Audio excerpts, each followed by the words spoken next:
Pour en parler, nous accueillons avec nous sur Plateau Palette de la Maison des Migrants Laura Audasso. Chercheuse à l'ULB, elle travaille sur l'impact des politiques migratoires sur les couples formés par un citoyen européen et un partenaire origine d'un autre pays. Laura, bonjour. Bonjour. Bon, on boit de thé et dis-nous pourquoi le mariage mixte c'est très important. Alors, les mariages mixtes en soi-même est très important parce qu'ils mènent un national avec quelqu'un qui vient d'un autre pays. Bon, normalement, on parle des mariages mixtes pour tout, différences. Donc, différences des religions, des cultures, des langues, et voilà. Et ces différences peuvent durer tout au long de la vie des partenaires. Mais peut-être, vu les moments, on parle plutôt des mariages binationaux. Et donc, ces mariages qui sont faits entre un national, donc dans ce cas un Belge, et quelqu'un qui vient de hors Belgique. Et les plus intéressants en ce moment, au moins que je traite dans mes études, sont celles qu'on traite avec quelqu'un qui vient de hors Union européenne. Mais le moment qu'on parle sur les sans-papiers, par exemple, qu'ils marient avec une Européen, parce que là, le moment qu'on parle sur l'immigration, c'est un peu vague. Il y a des autres migrants qui viennent avec des cartes, un visa ou quoi que ce soit, mais surtout sur les sans-papiers ou des demandeurs d'asile. Est-ce que là, c'est un grand problème pour eux? En réalité, les problèmes se posent parce que depuis la fin des années 90 et tout au long des années 2000, ces types de mariages-là ont commencé à être plus contrôlés que les autres. Et en général, les mariages et depuis un certain nombre d'années aussi la cohabitation légale est très contrôlée. Parce qu'on soupçonne que la personne qui est sans papier ou qui a un titre de séjour instable, qui va expirer, prochainement, au moment de la demande de mariage. Et là, il va décider de se marier uniquement pour obtenir un titre de séjour. Parce que les titres de séjour pour raison familiale, jusqu'à, ça fait quelques années, étaient un des titres de séjour les plus stables. Alors que maintenant, ce n'est pas le cas, parce qu'un titre de séjour pour raison familiale peut être retiré pour 5 ans après le mariage. Et pourquoi? Parce qu'effectivement, ça rentre tout à fait, encore une fois, dans la logique de la suspicion et dans l'idée et la volonté de contrôler les unions matrimoniales, surtout, en particulier, mais pas uniquement, des nationaux avec des ressortissants des pays tiers. Et donc l'idée, c'est de contrôler au moment de la demande de mariage, après, si les personnes sont arrivées à se marier ou à conclure une cohabitation légale, au moment de l'obtention du titre de séjour, donc au moment de la procédure de regroupement familial, et après, pour 5 ans, à la suite du mariage. Dans ces 5 ans, les personnes peuvent avoir son titre de séjour retiré, s'ils se séparent, si aussi la personne qui est mariée perd les ressources nécessaires pour conclure un regroupement familial. Est-ce que là, on est en train de dire que les Belges ou bien les Européens en général, ils n'ont pas le droit d'aimer ou de marier avec n'importe qui? Bon, les droits, ils l'ont. Enfin, c'est pas une question des droits. Là, c'est important. Ces droits-là sont présents dans toutes les conventions et même, on a les droits de se marier avec qui on veut et on a les droits d'aimer la personne qu'on veut sans problème. Mais le contrôle qu'on a commencé à exercer sur les Belges ou sur les nationaux dans certains États en Europe est assez important parce que dans les années 90 et après encore, on a vu que les titres pour raison familiale donnés à des partenaires, des conjoints, des nationaux étaient plus importants que les autres. Les nombres des titres pour raison familiale étaient au moins la moitié, 50%, un peu plus en Belgique jusqu'à 2006. Et encore, on soupçonne surtout qu'il n'y a pas que pas tous les Belges sont exactement la même chose, que certains Belges d'origine peuvent être problématiques lorsqu'ils décident de se marier dans leur pays si ça, c'est vraiment un super raccourci, mais on a on a des propositions de loi ou certains contrôles qui visent plus les communautés importantes qui sont présentes en Belgique, donc je ne sais pas, les Marocains et les Turcs souvent, qui décident, qui sont peut-être nés en Belgique, mais des familles immigrées, ou ceux qui sont naturalisés, ont obtenu la nationalité belge, et qui décident de se remarier avec quelqu'un qui vient du pays d'origine des parents ou de leur même pays. On n'enlève pas les droits, on ajoute des conditions pour pouvoir avoir accès à ces droits. Et la question, c'est assez intéressant parce que pour les Belges, pour pouvoir se marier, c'est une phase de contrôle. Mais après, pour que la personne que le Belge a mariée obtienne son titre, on pose des conditions sur les partenaires Plus en belges. plus compliqué. Plus en plus compliqué.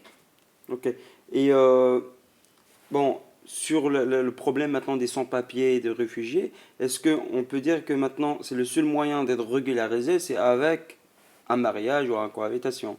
Non, et ça c'est aussi la question que plusieurs personnes cherchent, à la fois les chercheurs, les militantes, mais même les personnes qui se retrouvent dans les procédures, ils cherchent à souligner comme c'est devenu presque une injonction à se marier. Le fait de se marier, c'est pas souvent une volonté pour certains couples. Souvent, quelqu'un qui est en couple avec une personne qui n'a pas un titre de séjour ou qui a un titre de séjour très précaire, donc il sait qu'il va expirer, même s'ils sont en couple depuis longtemps, il vit une situation de couple instable. Et déjà, même pour essayer de continuer leur vie de couple, l'idée d'institutionnaliser l'union permet peut-être l'accès à un titre de séjour plus stable et donc à une vie à tout niveau, avec tous les droits sociaux, plus stable et plus calme. Donc pas de contrôle de police, un travail qui soit un travail pas au noir pour les partenaires migrants. Et donc c'est plutôt, c'est pas une obligation. Mais c'est ce qui est devenu une obligation aussi parce que l'État et les États européens en général ont fermé des autres modalités d'accès à leur territoire, des modalités de renouveler les titres de séjour qui sont devenues de plus en plus dures.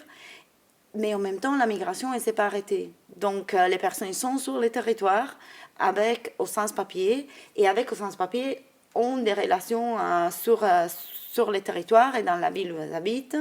Et donc là, il y a vraiment une sorte de paradoxe entre les politiques et la réalité que les personnes vivent. Mais c'est quoi, concrètement, c'est quoi les conditions pour les Belges qui veulent se marier ou bien de faire une cohabitation avec un étranger? Alors, pour se marier, en réalité, les conditions sont plus compliquées, mais c'est déposer un dossier, simplement, à l'Office de l'État civil, qui est finalement la première personne qui doit contrôler si ce couple a l'air d'être un couple réel ou si c'est un couple qui va se marier seulement pour les papiers. Ça, c'est quelque chose, c'est vraiment encore une fois un raccourci, mais les personnes doivent déposer un dossier. Ils doivent prouver d'avoir l'âge pour se marier, d'avoir tous les documents nécessaires, mais souvent, on leur est demandé de déposer un dossier avec des preuves de la stabilité de leur union, des preuves des photos, des mails, le fait que, surtout si la personne a été irrégulière, que leur union existe et depuis un certain nombre d'années. Mais après, à ce moment-là, ils peuvent être contrôlés par l'officier de l'état civil qui se décide que la situation est très suspecte, alors déclenche une enquête à la maison, simplement, voir si la personne habite au même domicile et comment. Et après, peut décider encore d'envoyer le dossier au parquet et donc de déclencher une enquête de police plus poussée. Parce que, comme vous savez, à Bruxelles, en Belgique, il y a des cellules de police spécialisées sur les mariages ou des cellules de recherche qui vraiment sont leur travail désormais, les 90% est contrôler la véracité des mariages et donc voilà, des enquêtes de police. Les enquêtes de police permettront d'effectivement faire le mariage. Au moment de l'obtention du certificat de mariage, les personnes peuvent faire une procédure de règlement familial, qui est la procédure qui permet d'avoir les titres de séjour. Cette procédure-là est faite par dossier à nouveau. Et le Belge, dans ces cas-là, doit prouver des conditions. Est-ce qu'il travaille? Est-ce qu'il a le moyen? Mais pas seulement. Par exemple, la question des moyens. La question des moyens est la question centrale. parce que la Belgique a décidé de s'aligner à certains pays comme l'Hollande, comme les Pays-Bas, le Luxembourg et tout ça, qui ont vraiment des conditions très poussées. Et par exemple, a une condition de revenus qui est le 120% des revenus minimum. Le Belge doit prouver ça. Il doit prouver au moment de la demande, mais aussi pour les années suivantes, pour les 5 années suivantes. Et en réalité, bon, quelqu'un pourra dire c'est pas une énormité. Mais de l'autre côté, ça implique de choisir déjà, par exemple, à niveau économique, qui a le droit de se marier ou pas avec, avec une autre personne.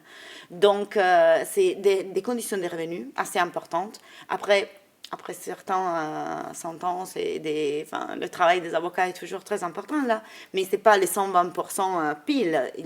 Ils peuvent avoir des estimations, mais c'est les partenaires belges qui doivent prouver ces ressources-là. Et un logement, des conditions d'âge aussi, l'assurance maladie. Et ces conditions-là doivent être maintenues au moins pour les 3 années de mariage.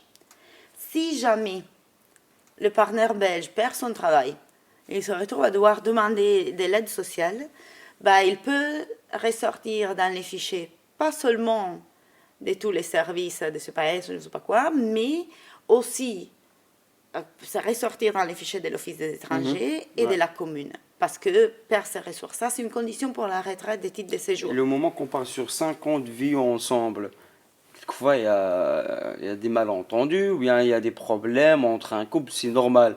Alors, si ils se séparent.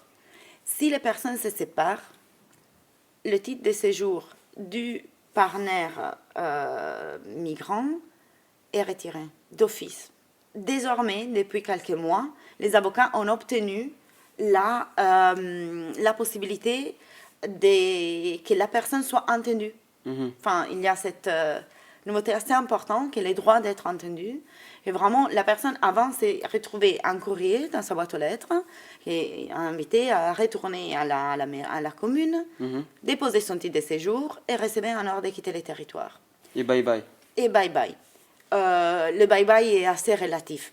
Mais maintenant, la personne peut être entendue. Et donc, il y a tout un enjeu aussi de prouver la raison pour laquelle les personnes se séparent. Par exemple, dans les cas de violence, la personne peut garder son titre de séjour. Ou, par exemple, de toute manière, prouver que la personne a des attaches plus importantes en Belgique, qui travaille, qui est intégrée. Si ça arrive, les 2e années de mariage est très difficile à prouver. Mais après les 3e années, peut-être avec une bonne capacité de faire des recours, avec un bon avocat, on peut estimer que la personne peut garder son titre. Mais combien de pourcentage? Ça, je ne serais pas capable de vous dire ça. C'est vraiment très difficile et très délicat.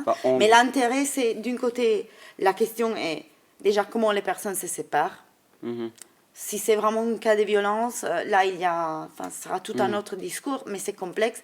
En réalité, la personne qui subit de la violence a le droit de garder son titre. Mais encore, elle doit prouver beaucoup de conditions et c'est très difficile souvent.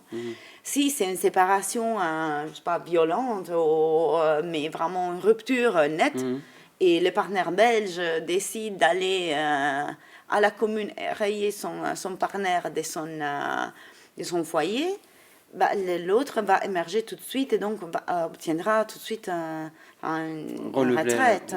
Par contre, il y a ça aussi en Belgique, c'est très difficile de voir comment ça est mis en place, mais il y a un flux d'informations entre les CPS, les services d'aide sociaux, la commune et l'Office des étrangers.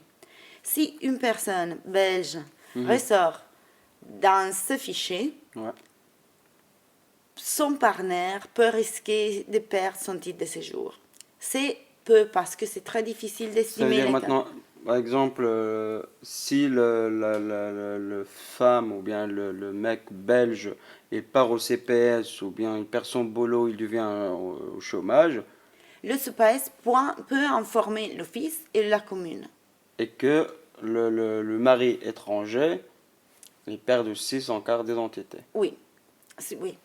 Ça, c'est une des possibilités. Rare estimée, on se demande si souvent c'est déjà dans des dossiers qui étaient très contrôlés avant.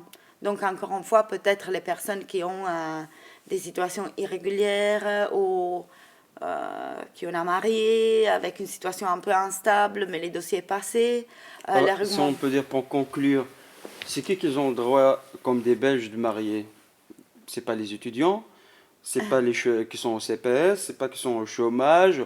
Bah, il reste il comme. faut être riche. Il faut que tu sois Beau. riche, beau, Non, avoir une maison. non, on a le droit de marier tout le monde. C'est simplement que Oui, mais dans pour certains cas, Mhm. ça va être bien plus difficile. Et c'est des choses qui, c'est assez intéressant. Beaucoup de Belges, ça tombe pas à ça. Ça tombe pas d'avoir des enquêtes de police pour une question de mariage. Et ça tombe pas d'avoir passé autant de procédures et prouvé autant de conditions. Donc c'est pour ça que c'est important aussi d'informer, parce que c'est souvent les Belges, ils se sentent moins belges que les autres simplement pour avoir choisi un partenaire qui vient de hors Europe et qui est sans papier peut-être. Mhm.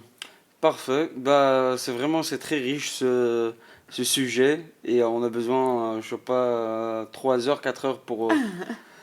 Mais dommage, on n'a pas beaucoup de temps. Bah, Laura, merci de beaucoup l'invitation. et soyez bienvenue quand tu veux. Ah, merci. Bon thé.